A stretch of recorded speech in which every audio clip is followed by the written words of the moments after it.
এই গরমে যদি শরীরকে সুস্থ রাখতে চান তাহলে সপ্তাহে 2 থেকে 3 দিন প্রথম পাতে ভাতের সাথে নিরামিষ সবজি এইভাবে রান্না করে খান। হতে পারে আপনার শরীরকে সুস্থ রাখার দারুণ একটা পথ। যখন মুখে কিছু রুচি হয় না তখন এইভাবে সবজির রেসিপি যদি রান্না করে খাওয়া হয় খেতে কিন্তু খুবই দারুণ লাগে, আর গরম ভাতের সঙ্গে খেতে খুবই ভালো লাগে। তো চলুন বন্ধুরা রেসিপিটি শুরু করা যাক। নমস্কার বন্ধুরা, আমি রমা। আজকে তোমাদের সঙ্গে হাজির হয়েছি দারুণ একটা সহজ রেসিপি নিয়ে।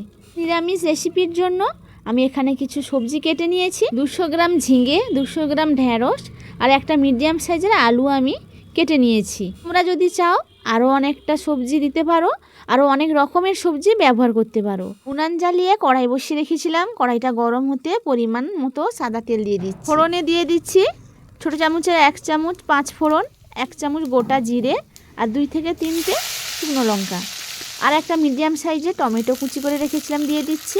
প্রথমে ঢ্যাঁড়সগুলো ভেজে নিতে হবে। ঢ্যাঁড়সগুলো দেওয়ার পরে আমি পরিমাণ মতো লবণ দিয়ে দিচ্ছি। ফোড়নের সঙ্গে ঢ্যাঁড়সগুলো মিশিয়ে 1 থেকে 2 মিনিট ভেজে নিতে হবে।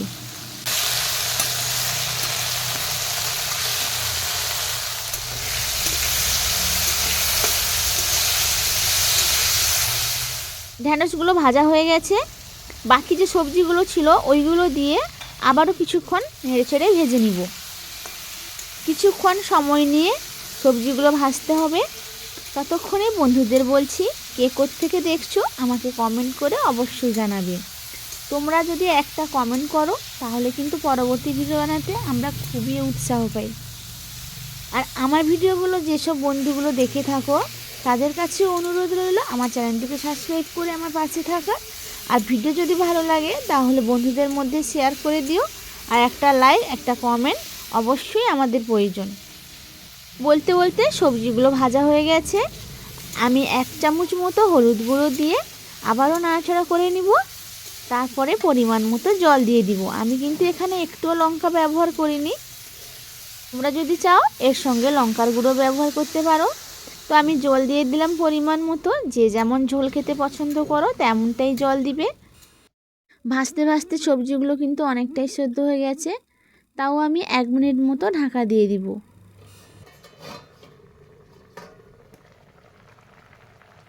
1 থেকে 2 মিনিট পরে ঢাকা খুলে চেক করে নিতে হবে সব সবজিগুলো সেদ্ধ হয়ে গেছে কিনা।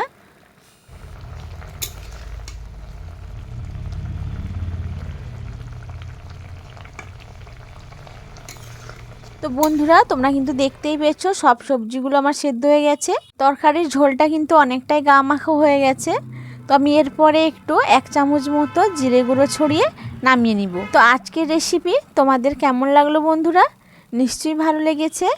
যদি ভালো লাগে তাহলে আমার চ্যানেলটিকে সাবস্ক্রাইব করে আমার পাশে থাকবে। সবাই ভালো থাকবেন, সুস্থ থাকবেন। ফিরে আসবো নতুন কোনো রেসিপি নিয়ে।